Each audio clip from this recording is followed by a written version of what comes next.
करना था कर लो, अब्बू आ रहे हैं।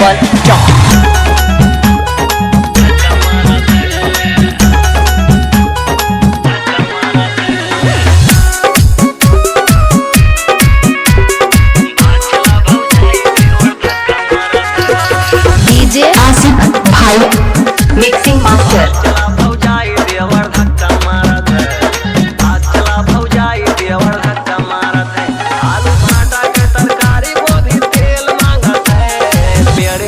सुगना सोहारी मांगत है, चला भौजाई देवर धक्का मारत है, चला भौजाई देवर धक्का मारत है,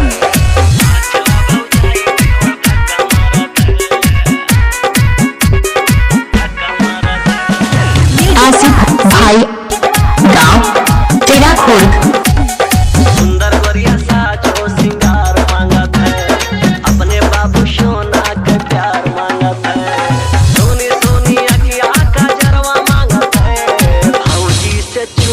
देवरवा मांगत है, चला भौजाई देवर धक्का मारत है, चला भौजाई देवर धक्का मारत है।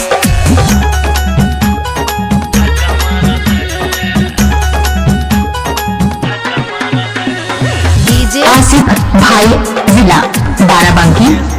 बाबूनी कमेंट मांगत है, अपन जीवन साथी परमानेंट मांगत है, मीडिया माने ताजी चर्चा मांगत है, कर दाल भात भरता मांगत है, चला भौजाई देवर धक्का मारत है। आसिफ भाई गाँव तेरा खुर्द कोठी चौराहा।